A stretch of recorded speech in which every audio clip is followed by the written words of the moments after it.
Hello, I'm Mantastic and Fantastic, and today I'm going to be talking about the 5 and 4-star cards from the Final Fantasy Raric Machine collab. So this collab is the largest in terms of sheer number of unique monsters available, and it's the reason why I've broken up these videos into the 5 and 4 stars and the 6 stars respectively. Same with my articles. But for a bit of background information, the Final Fantasy collab is one of the older events in Puzzle & Dragons, but it has been absent for several years. Because of that, many of the cards have basically kind of dwindled into non-existence, but with the return, they have all been revitalized to quite significant levels. They have new evolutions, they have several new cards, but they've also been buffed across the board, making this one of the highest value events in the game. In fact, this is only a 5-star Raric machine, but there is an amazing 22.5% chance to roll a diamond.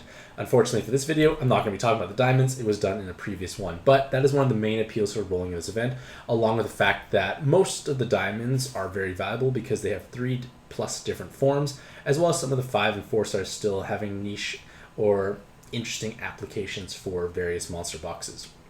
Other noteworthy aspects is that all the 5-star cards have a pixel form, which means they come with at least 2 VDP, which means that you do have the option of having a strong piercing card. They also have possibly interesting active skills that can fulfill unusual or niche roles for various dungeons.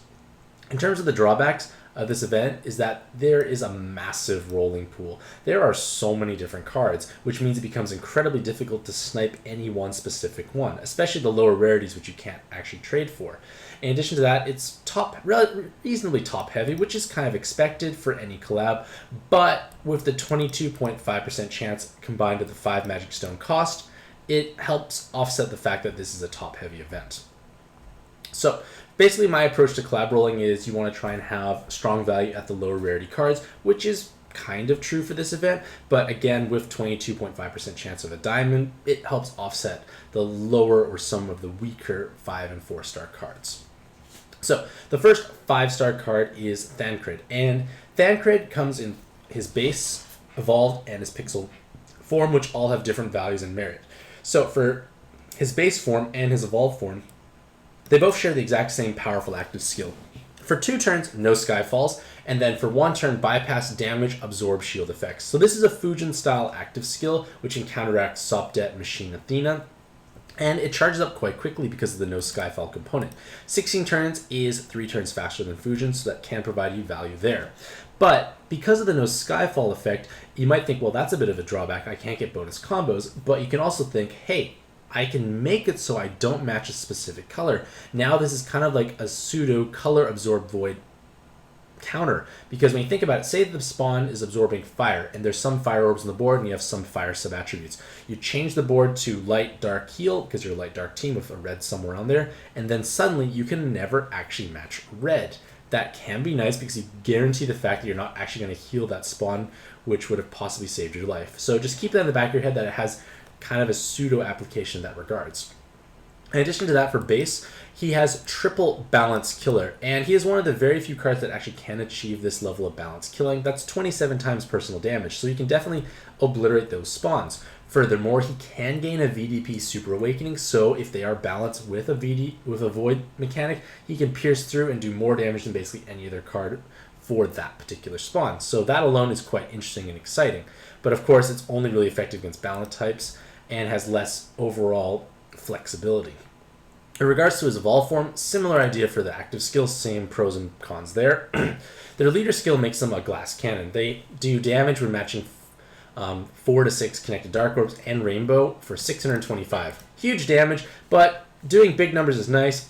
Living and surviving through the dungeon is nicer, so it's basically just a glass cannon, but they are quite a universally helpful sub. You will have the chance to bring a Fujin style active skill relatively fast to the dungeon. You also have double 7 combo with either a VDP or a tape, which are both useful Super Awakenings, and you obviously choose the one that benefits your team the most. So it can make for a pretty useful, versatile, universal sub, which is definitely helpful overall. In terms of their pixel form, they can gain 3 VDP, which is unusual for a 6 or a 5-star card, with the 4 orb enhances, so he's able to deal large amounts of damage and provide passive damage overall. So it can be interesting, but their active skill also changes the outermost ring of orbs to dark. So on a 6x5 board, that is 18 dark orbs, which guarantees you a VDP plus other dark combos. Of course, you might oversaturate the board and make it tough to make any other combos, but if you have VDP cards who do not care about combo count, as well as leader skills who don't as well, this can definitely be an interesting solution because you basically convert the vast majority of the board into dark. Finally, Thancred, regardless of which evolution you pursue, will come with an orb skin because it's locked to the character itself, and this is definitely one of the more interesting or exciting orb skins available. So, which one should you make? Well, the first form has triple balance killer, so how applicable that is to you will obviously be dependent on what your goals are for the game. Do you need a universal sub who can fulfill a Fujin role relatively fast? You might want to pick his evolved form. If you need a strong dark VDP option, his Pixel is definitely a stellar option as well. So again, the form you choose will definitely be dependent on the types of things you need to bring for your monster box. Next is Prompto, and they will provide an active skill for 3 turns of enhanced orbs more likely to fall down by 50%. So that can be very hit or miss, may not necessarily help that much, but it's to mostly trigger the fact that they're a 5 orb 1 enhanced leader. 5 orb 1 enhanced leaders are, in my opinion, one of the worst types of leader skills because you must have an enhanced orb. It only benefits that color being enhanced, very strong chance of being orb trolled, and you also need 5 instead of a regular 3 match to really succeed. So you have to have enough enhanced orbs, you have to have 5 of the color you want, and they also have no defensive multipliers. So it's a glass cannon with a couple of extra steps. Now, that being said, there will be a future ranking dungeon for Dragonbound Dragoncaller, which will use them as a leader, but other than that, I don't really foresee them being super desirable as a leader. In terms of their awakenings, they have a single machine, devil, and healer killer, which is nice, but none of the killers line up. You want your killers to line up so they actually deal meaningful amounts of damage to that respective spawn. If they're not the same type of killers, it's much harder to do so. So unless you're fighting a machine devil spawn, you're not going to be hitting very hard, which can be a little problematic. In terms of their pixel form, they have double VDP and balance killer, which is probably stronger than maybe I'm giving it credit for. But the idea is you are able to deal large amounts of piercing damage against balance types, so that definitely can have applications for you overall. So in terms of the form that I would pursue, probably keep it in its leader form until the Dragonbound Dragoncaller ranking is done, if that's of interest to you, and then switch to the pixel form, which will have much more applications for the most part. Next is Squall, and Squall has a very high scaling attack multiplier when you hit 10 or more combos, but there is no health or RCB multipliers. So some people might think, well, this is nice because it does come with 5 seconds of orb movement time, so you're able to basically achieve S rank scores more easily or certain solo play. But again, with no defensive multipliers and just being a glass cannon, it's not that reliable. In terms of their pixel form, they get double VDP with the chance at a 7 combo along with TPAs as well. So they can have quite high amounts of VDP damage when you hit 7 or more combos, as well as matching those TPAs. Obviously, matching TPAs with VDP costs more orbs, 14 or 13 instead of 9, and it might jeopardize combo count, but it can allow Squall to deal meaningful amounts of damage. For the most part, I would pursue the VDP or pixel form because I feel like it has a bit more applications. Yes, you can do S ranks and stuff like that, but if you chose Valkyrie Seal as your free monster from an event earlier on, you have a great card for bonus orb movement time, combos, S ranking anyways. Next is Rinoa, and Rinoa's active seal gives you a 50% health heal, removes all binds, and give 1 turn haste. So very defensive oriented, but the problem is it doesn't actually remove awoken binds. And awoken binds tend to be more dangerous because for the most part, most things are bind immune already, so it kind of makes a large chunk of the active skill a little redundant. In terms of the leader skill, they need to match multiple water combos, but makes them reasonably orb hungry. It's just not the greatest thing overall. Like, it does have reasonable multipliers, but there are definitely better things out there. Now, it's their awakenings that makes them quite interesting. They have follow-up attack, and they can get 2 god killers. So they can be almost thought of as a more utility or defensive-oriented Sharius Roots, if that is of interest to yourself. And they also could instead gain Tape or Cloud Resist, which are definitely powerful super awakenings if you want to fulfill that defensive-oriented mindset.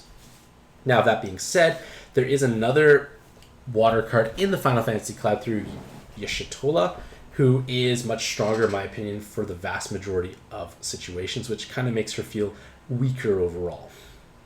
In terms of her pixel form, she has double VDP and Attacker Killer with the chance at God Killer Super Waking, so kind of like Prompto, can have high amounts of personal damage against specific spawns, which definitely does raise her overall value, but having God and Attacker Killers gives her at least a wider range of coverage. Next is Zidane, and Zidane's active skill gives you 10 turns of Wood and Light Skyfalls, improving, as well as 1 turn haste. So the chances of them falling down and matching does increase by a little bit. You should not rely on it for combo count, but it's just nice to have if you're playing those types of teams. In terms of the leader skill, they actually have very nice defensive multipliers. They have 2.25 times health and recovery, along with 43.75% damage reduction when matching 4 or more connected Wood Orbs. So you are obviously restricted to attacker types, which makes it a little harder, but you are going to be quite hard to kill if you can populate your team. You have nice defensive multipliers. You have enough effective health to tank most hits in the game, but you can actually still utilize Zila. So for those players who never got Zila Kitty or Yo or any other strong Wood leader, Zidane might be a good option if you have lots of Zilas floating around. Multiple Zilas are just great subs overall. You can even throw an Odin Dragon as well. But basically right there, you've covered all the mechanics you really need to have for your team. So even with a lower attack multiplier, you still can deal meaningful amounts of damage just because 777 is so powerful.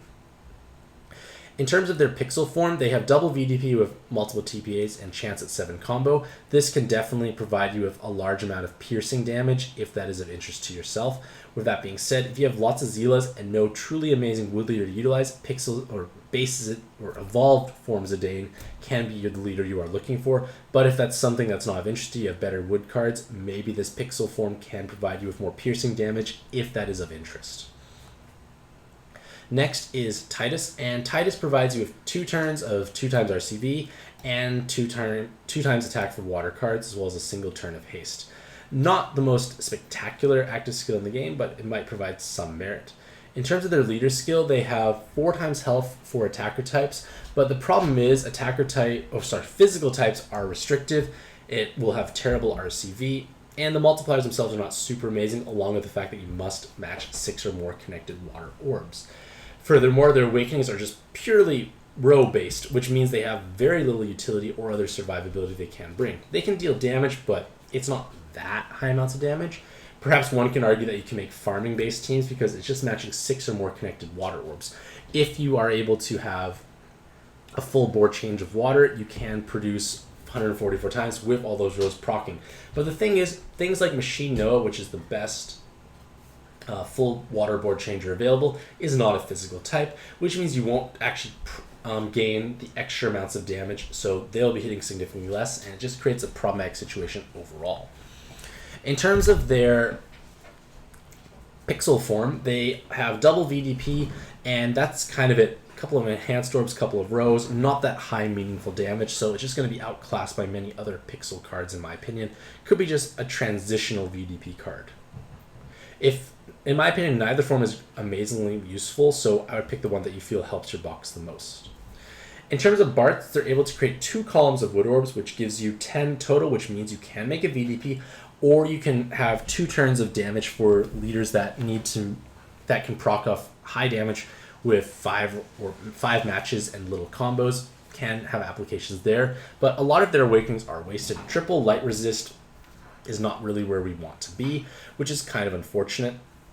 And in terms of the leader skill, they can only use balance types, and their multipliers are alright, but it can be a little bit harder to actually team build.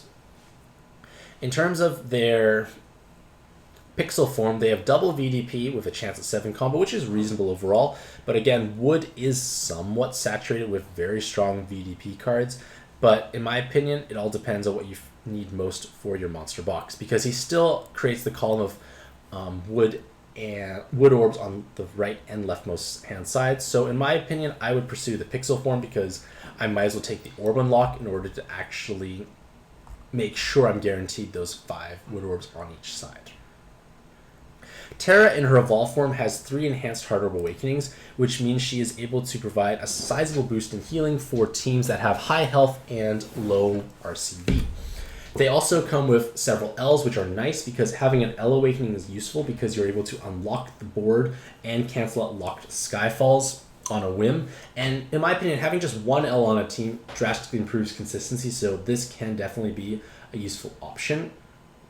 And in my opinion, I definitely prefer utilizing Enhanced Heart Orb Awakenings over a Kuro Yuri system, mostly because I have more active skills available to myself instead of forcing I have to use 2 active skills to heal. Now I don't have to use any active skills. I can bring more different utility for the dungeon. And in terms of their active skill, they make a Column of Fire, Column of Light, and 1 turn of Haste, which again, kind of like Bart's, might have applications in farming builds where you need to actually swipe 1 combo and you can actually kill things. In terms of their pixel form, they have double VDP with an L, so again, that does give you that unlocking potential, and they can gain a 7 combo or another L through Super Awakenings. It can provide reasonably high amounts of damage for piercing against void spawns, but the thing is, they come with no skill boost, so it might be hard to actually charge up your active skills, and in my opinion, it just feels like a transitional VDP card because there are sexier things overall. So in terms of which Terra to pursue, I would choose the Evolved Terra, so you have that Enhanced Heart Orb Awakening card to heal more if that is important for your team. Next is Shantoto, and they come with a ton of rows. In their lesser form, they come with some skill boost, but it's just a lot of rows. I guess you can say this adds a large amount of damage when matching a single Dark Row, so definitely farming teams can have more applications there, but it does have less utility obviously overall. In terms of their active skill, they do produce a row of dark and produce a row of wood orbs. So again, for those types of players who like to farm things fast and efficiently, this could possibly be a very strong card because you're able to deal very large amounts of damage with a single dark row. But again, it may not necessarily be practical for the average player. You are also able to gain possibly the highest gemstone spike from Cameo because they scale off wood and dark rows, so it's something kind of interesting to keep in the back of your mind. In terms of their pixel form, they still have that very powerful double row changer in terms of a dark at top, wood at the bottom, which can be helpful, but their pixel form comes with more variety. They have at least 1 skill boost and 2 VDP, so they can deal modest amounts of piercing damage, but again, if you are able to make a row of dark and a VDP, you deal quite a bit more damage. And the main drawback is that VDP and row does require 15 dark orbs in total. So in my opinion, I feel like the pixel form is stronger just because it has at least a bit more awakening diversity. Next is Van, and their active skill gives haste for 1 turn and changes the top row to light and the bottom row to fire. So a double row maker, so you're getting 6 of each orb type, which may or may not be helpful for yourself. In terms of their leader skill, they have 4 times health and 196 times attack, which is quite meaningful multipliers, and they almost feel like Tifa, but Tifa light, because they are played on a 6x5 board. So one other, because Tifa wants to match fire or light, but the thing with Van is you want to match fire orbs. So you need to match lots of fire orbs, but you're probably going to want to be light based because that's light-based cards gains the bonus damage. So it's kind of weird. You need to have fire orbs, but you don't really want to deal damage with fire. So it's kind of a weird counterintuitive position, but the multipliers are reasonably solid. In terms of their VDP potential, they have double VDP with skill boosts. They have many TPA and a devil killer. So they can gain sizable amounts of damage, especially against devil type spawns as a VDP. But their leader skill provides you with quite a strong multiplier. You have 4 times health and 144 times attack when matching light and fire at the same time. So obviously you have to build your team specifically, but it does give some leadership potential to players who don't have any sexier options available at this point in time. So in terms of which form to make, I feel like the pixel form is stronger because it has a stronger active skill because it actually unlocks the orbs and some leadership potential. Next is Y'shtola. And they are one of the stronger 5-star cards in this event because they provide a large amount of utility as well as useful active skill at the same time. Their active provides you with 1 turn of haste, which is okay, but then you change dark to water and fire to heal. So it's a nice orb changer on an 8-turn cooldown, so this is reasonably fast. Their leader skill is not practical because you need to match many connected heart orbs and you need a heart cross leader, and it's just not applicable for the multipliers. It's just not going to work. So their main value is a sub because they give 3 skill boosts and a follow-up attack while having a team health and a 7 combo. So they have reasonable damage output, but 3 skill boosts plus follow-up attack is quite rare. And their colors are the correct for Mega Awoken Skull, which makes her one of the best follow-up attack cards available for her, which means you do not have to use a follow-up attack on Scald, which means you can pursue another L via Super Awakenings, which means Scald hits even harder. Furthermore, her Super Awakenings are very helpful. You can get Cloud or Tape Resist, which are important resists to have, and by gaining them through your Super Awakenings means you don't have to dedicate a Weapon Assist, because Weapon Assists that give Cloud or Tape do not provide the Blind Jam or Poison, so you have more options and utility all around there. So that is the form I would definitely want to pursue in the vast majority of cases. Their Pixel form does have 2 VDPs and a 7 combo Cloud Tape Resist again, but I feel that especially if you have Mega Woken Scald, you want to keep her in her base form because it just provides significantly more value overall. Next is Onion Knight, and this is not a reference to a Game of Thrones character, but Onion Knight provides you with a high attack multiplier, but it's a glass cannon, requires 2 fire combos in light, not quite applicable. Their active skill changes wood to fire and then dark to light, so a useful active skill overall in terms of orb changing for fire and light based teams, and then 3 turns of 1.5 times orb movement time.